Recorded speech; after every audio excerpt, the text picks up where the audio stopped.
paling tidak kita punya gambaran bagaimana Allah memberikan jalan di dalam mendekati Al-Quran itu. Pertama, dalam surah Al-Furqan ayat 73, yaitu apabila kita diperdengarkan, dijelaskan ayat-ayat Al-Quranul Karim, kita tidak boleh bersifat tuli bisu. Artinya harus punya respon yang baik. Saya sudah jelaskan resiko nanti. Resiko kita pada hari kiamat nanti kalau kita tuli bisu, resikonya di akhirat nanti buta. Kita dibangkitkan dalam keadaan buta. Bagaimana juga tentu ada yang positif. Apa yang kita hasilkan? Apa kita hasilkan dari sikap kita tidak tuli, tidak bisu terhadap Al-Quran, yang menjadi diri kita menjadi biasa mendekati Al-Quranul Karim. Tentu ada manfaatnya, ya. Jadi kita semakin biasa mendekati Al-Quran itu biasa, ya, karena menjadi kebiasaan kita untuk memberikan respon setiap kita mendengar ayat-ayat Quran.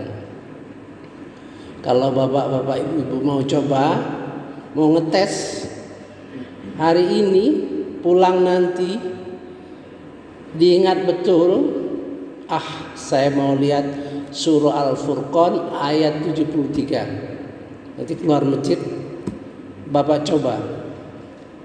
Kalau bapak berhasil mengalahkan setan, alhamdulillah, ya. Sebab setan itu akan repot, ya, berusaha agar kita lupa, ya.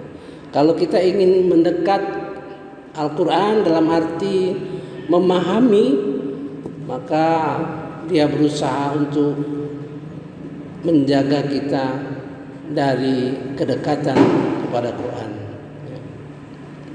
Kedua, pendekatan yang kedua, harus kita yakini bahwa Al-Quran itu merupakan petunjuk bagi kita untuk menjadi orang takwa, ya.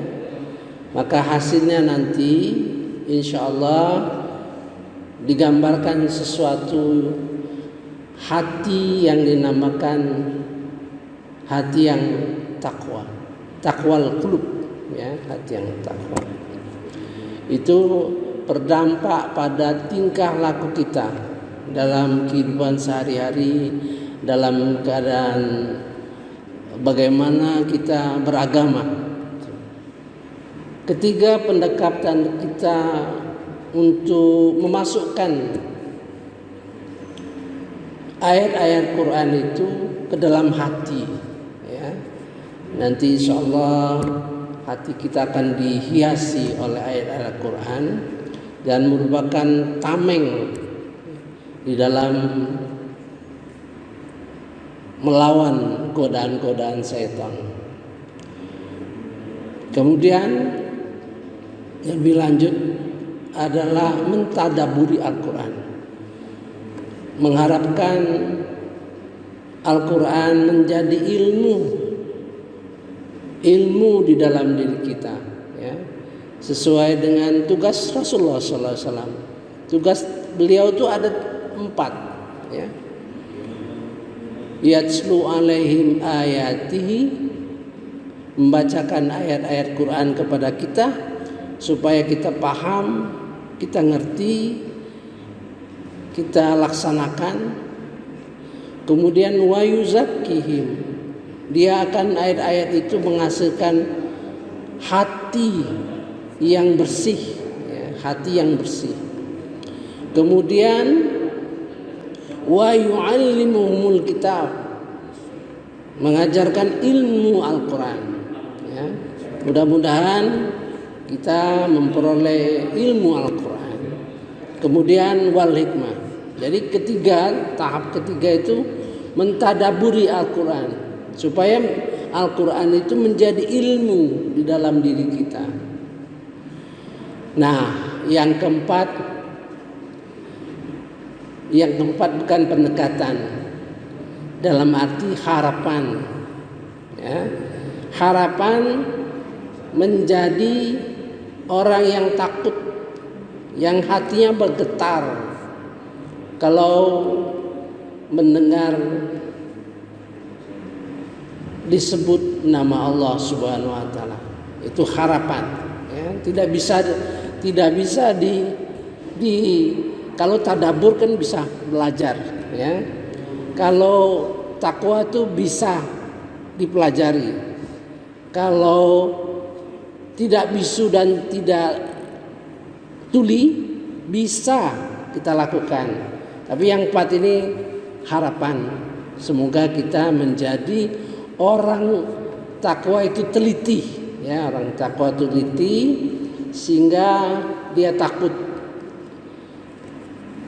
Hasilnya kita kemarin sudah bahas, ya, bagaimana wajilat qulubuhum,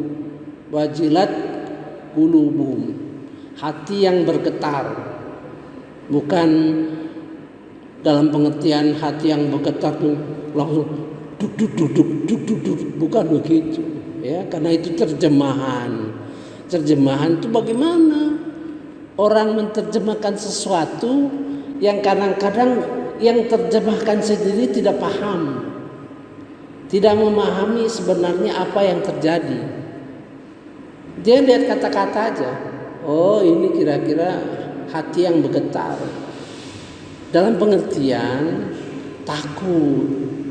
Jangan-jangan sholat kita ini masih kurang, bagaimana Quran kita ini bacaannya, pengertiannya masih kurang, gitu, ya. Bagaimana infak ini masih kurang, bagaimana perjuangan kita di dalam agama ini masih kurang. Nah, perasaan takut itulah yang membuat generik sesuatu aktivitas yang tumbuh berkembang, yaitu ayat Al-Mu'minin ayat 61, ya, 61 itu mereka itulah orang-orang yang segera dalam kebajikan, ya. Ulaika yusari'u fil khairat, dan menjadi terdepan dalam lomba kebajikan itu. Nah, itu diharapkan insyaallah kita sampai demikian, ya. Mari kita lihat, ya, apa yang diberikan Allah kepada kita. Kemarin sudah dua hal, wajilat qulubuhum dalam dua ayat. Satu ayat dalam surah Al-Anfal ayat 2, kemudian surah Al-Hajj ayat 34, ya. Kita sudah lihat bagaimana orang sholat, ya. Kalau di ayat-ayat sebelumnya wa yuqimunas sholat. Nah, di sini mukimi, jadi orang sholat. Saya sudah jelaskan kalau masih wayuki akan melaksanakan sholat. Kalau mukimi orang yang melaksanakan sholat sebagai gambaran.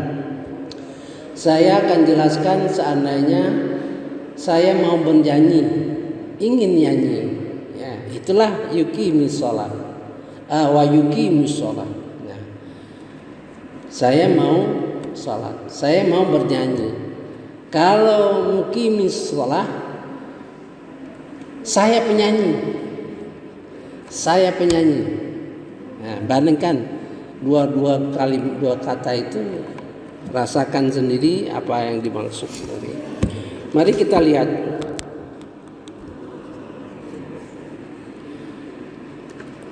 di dalam surah Al-Hajj juga, ya, bagaimana Allah memberikan bagi saya yang saya ngerti, yang saya pahami, bagaimana Allah memberikan penghargaan sebetulnya, ya. Kalau di dalam surah Al-Hajj 35, bagaimana Allah memberikan penghargaan dalam arti nyata, ya, dalam arti nyata. Satu, orang itu, ya, orang itu min taqwal qulub, dia punya hati yang takwa. Ini hasil dari 1, 2, 3, 4, ya, hasilnya. Kemudian dia jadi orang yang mukhbitin, orang yang tunduk, patuh, khusyuk, ya. Kemudian dia digambarkan orang as-sabirin, orang yang sudah sabar. Kemudian digambarkan sebagai orang muqimis shalah, orang yang salat.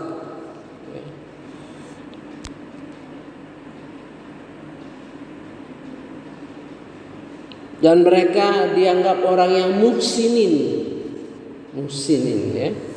Dan janji Allah, ini janji Allah, innallaha yudafi'u 'anil ladzina amanu, sesungguhnya Allah membela orang yang beriman, ya. Sekarang ayat 54 itu penghargaan Allah Subhanahu wa taala atas kelakuannya yang dinyatakan, ya, dinyatakan kesehari-harian, ya, semangatnya dan sebagainya, ya. Mudah-mudahan kita termasuk orang seperti ini. Sebetulnya bisa saja Allah itu mengilhamkan kita, ya, untuk bertindak, berlaku sesuai dengan kemauan Dia kepada kita, saking Dia memberikan ilham. Jadi kelakuan kita, tapi belum punya ilmu itu. Kita tidak tahu ilmunya apa, tapi kelakuan kita seperti itu ilham, diilhamkan dulu, nanti ilmunya, gitu. Kadang-kadang kita nggak tahu, ilmunya nggak tahu, dalam Al-Quran tuh nggak tahu kita, tapi kelakuan kita sudah seperti Al-Quran, gitu, ya. Tidak berarti orang tahu kemudian berlaku, belum tentu. Kadang-kadang dia tahu tapi tidak punya semangat karena tidak ada taufik, ya. Nah, ini penghargaan Allah termasuk orang yang berilmu, gitu. Ayat 54, ya, ayat 54. A'udzubillahi minasyaitonirrajim. Bismillahirrahmanirrahim. Dan agar orang-orang yang telah diberi ilmu meyakini bahwa, dan orang-orang yang diberi ilmu meyakini bahwa Al-Quran itu benar dari Tuhanmu, sampai keyakinan kepada Quran, ya. Lalu mereka beriman dan hati mereka tunduk kepadanya, dan sungguh Allah pemberi petunjuk bagi orang-orang yang beriman pada jalan yang lurus. Maka mengapa kita perhatikan hubungan dengan ayat sebelumnya, ya? Ada kata-kata fatuhbitu lahu, Fatukhbitu dari kata asalnya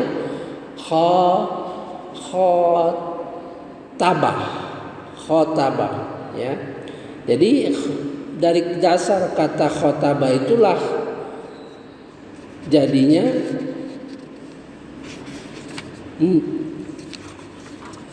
jadi misalnya mukhbitin.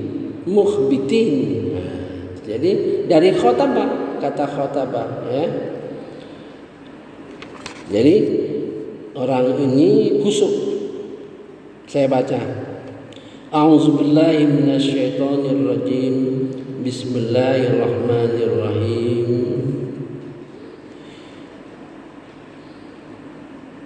Waliya'lamal ladzina utul ilma,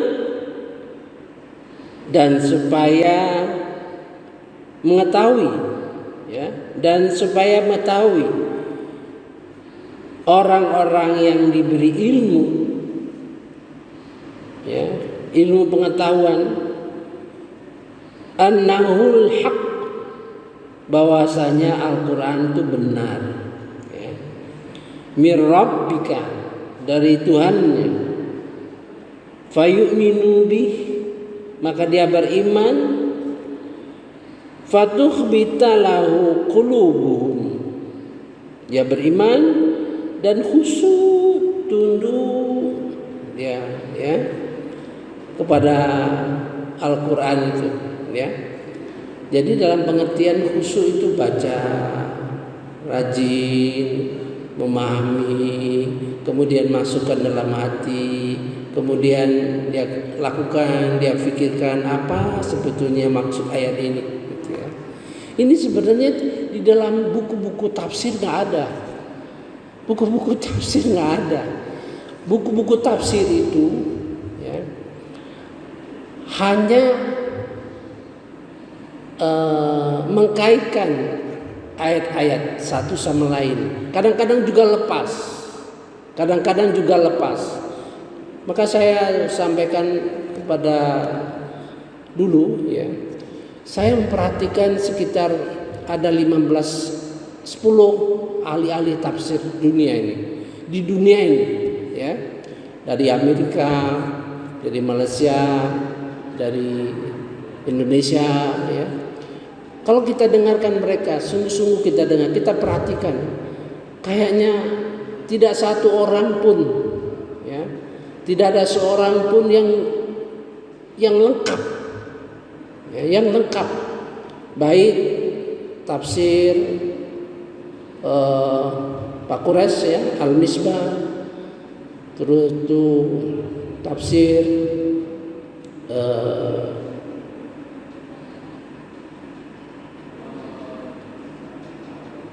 berbagai macam tafsir itu ya. Kalau kita perhatikan gitu, masing-masing Allah berikan kelebihan satu sama lain ya, saling melengkapi. Yang ini lebihnya, karena tadi Al-Quran itu kan sudah saatnya Al-Quran itu harus ditafsirkan oleh satu tim ya, satu tim yang menafsirkan Al-Quran. Tidak saatnya lagi perorangan. Bagaimana juga perorangan itu terbatas. Jadi kalau ketemu dengan ayat-ayat yang berkenaan dengan vulkanologi, gunung, maka yang menafsirkan itu terdiri dari ahli tafsir Quran. Memang ada ya, pokoknya ahli-ahli yang di bidang vulkanologi ya. Kalau ketemu dengan ayat-ayat yang berkenaan dengan angkasa luar ya, itu dibarengi oleh ahlinya.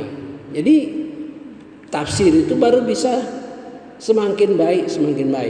Dan sekarang saya yakin ke depan kelihatannya sudah dipelopori oleh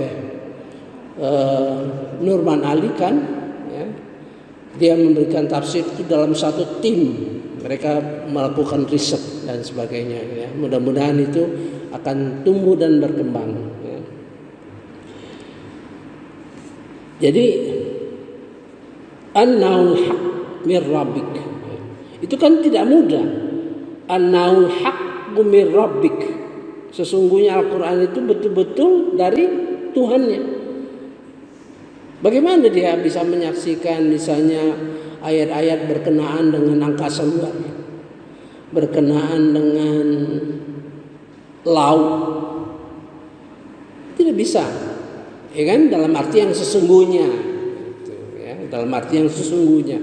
Lain, bagaimana dia bisa menafsirkan ayat-ayat, meyakini bahwa ayat-ayat ini benar di dalam membangun masyarakat Islam? Ayat-ayat berkenaan dengan social engineering, pembangunan masyarakat. Ayat itu berkenaan dengan pembangunan masyarakat. Nah, bagaimana dia mengatakan ayat itu benar kalau dia bukan ahlinya? Bagaimana kalau dia menafsirkan sehingga mengatakan benar ini sesuai dengan pembangunan? Ayat-ayat berkenaan dengan pembangunan tentu terbatas. Nah, gitu ya.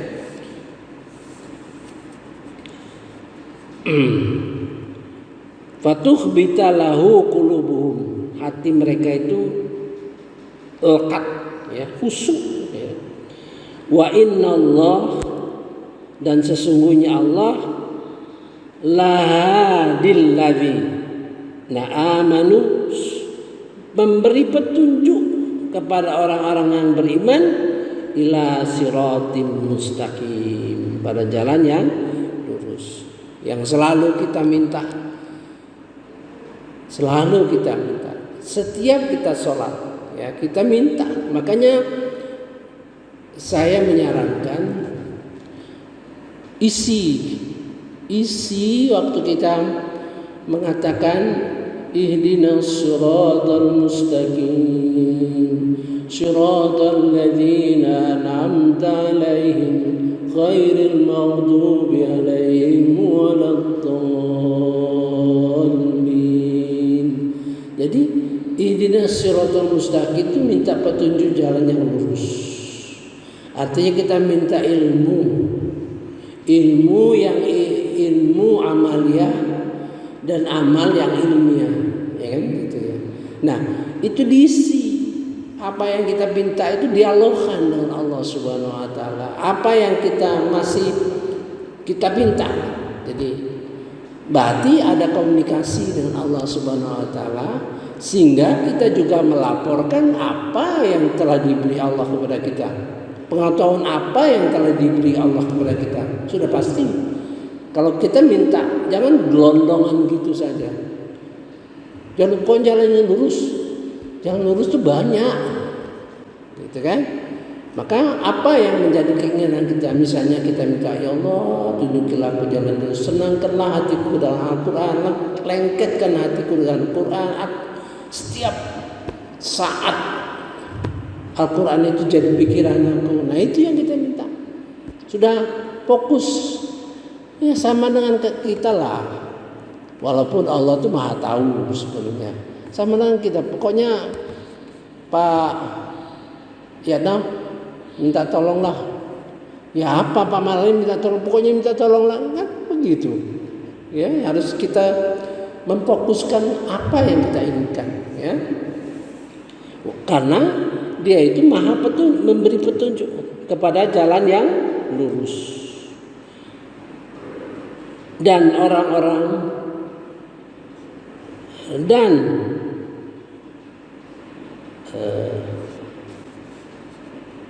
lupa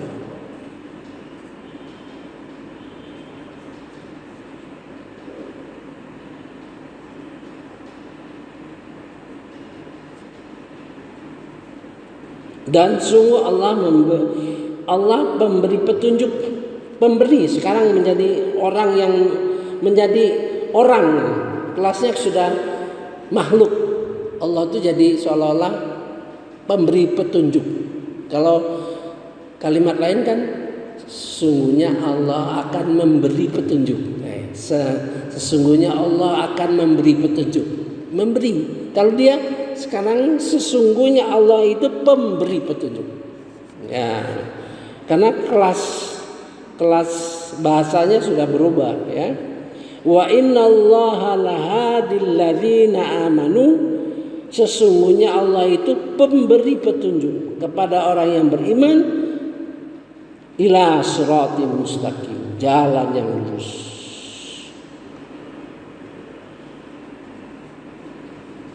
Ya, saya lanjut ya. Dan orang-orang kafir itu senantiasa ragu mengenai hal itu, mengenai Al-Quran, hingga saat kematiannya datang kepada mereka dengan tiba-tiba, atau azab hari kiamat yang datang kepada mereka. Kalau kita berpikir ringan ya, seolah-olah orang kafir gitu. Dan orang-orang kafir itu senantiasa ragu mengenai Quran hingga saat kematian datang kepada mereka dengan tiba-tiba, atau azab hari kiamat yang datang kepada mereka. Seolah-olah Allah tuh berbicara pada orang kafir. Orang kafir itu ragu, gitu kan? Kemungkinan bisa juga kita karena lalai, ya sudah tidak kita perhatikan itu. Wala yazalul ladzina kafaru. Jadi antara ekstrim, positif negatif. Jadi begini, cara memahaminya. Kalau Allah menceritakan yang positif, ya, yang positif, yang ayat di atasnya itu positif, ya, yang memberi ilmu bahwa Al-Quran itu benar dari Tuhannya. Kemudian dia beriman dan dia patuh, khusyuk, patuh bitalahu qulubum. Ya. Kemudian diceritakan orang kafir.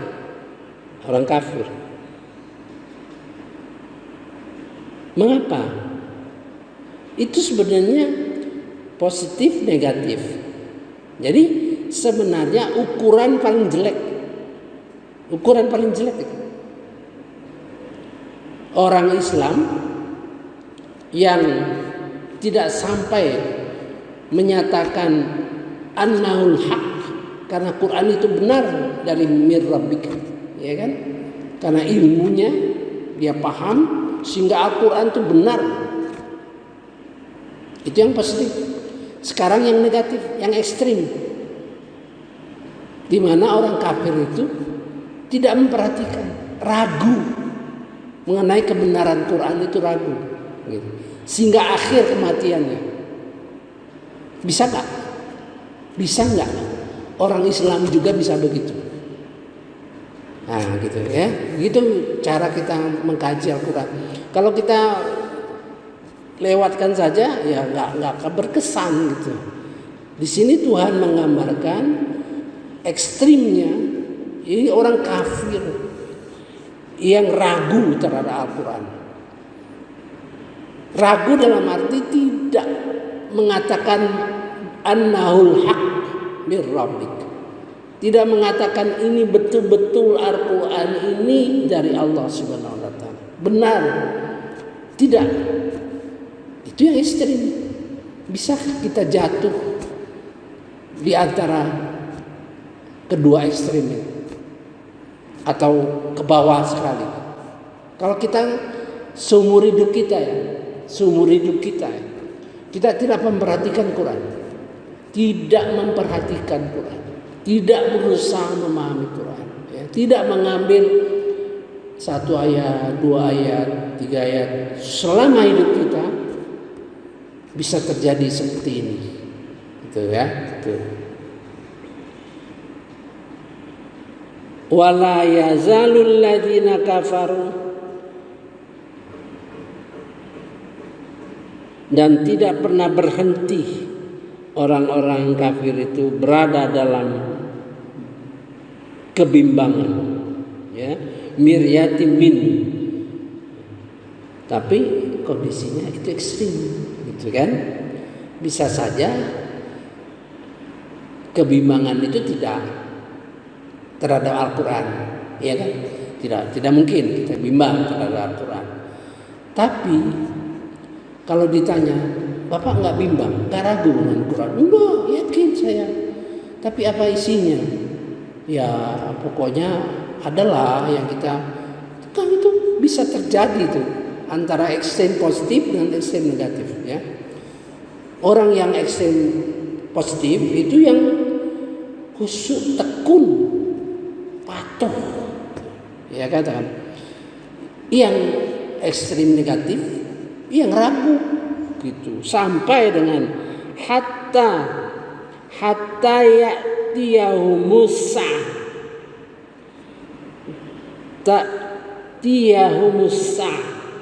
sampai hari kiamat nanti. Ya, baghtatan, tiba-tiba, au ya'tiyahum, datang kepada mereka adzabun yaumin akim, ya, yang hari tidak berubah. Itu mudah-mudahan kita ya, mudah-mudahan kita dengan sering tiap hari kita berusaha memahami Al-Quran. Mudah-mudahan Allah menolong kita. Tanpa pertolongan Allah Subhanahu Wa Taala, tanpa Dia mau menunjuki kita, hati kita ini, Allah tuh berada di antara jiwa dan hati kita, ya. Maka disitulah kita dalam waktu baca Fatihah itu apa yang kita inginkan, apa yang inginkan kita komunikasikan kepada Allah Subhanahu Wa Taala ya. Subhanakallahumma wa bihamdika asyhadu an la ilaha illa anta astaghfiruka wa atubu ilaik. Wallahu a'lam. Wassalamualaikum warahmatullahi wabarakatuh.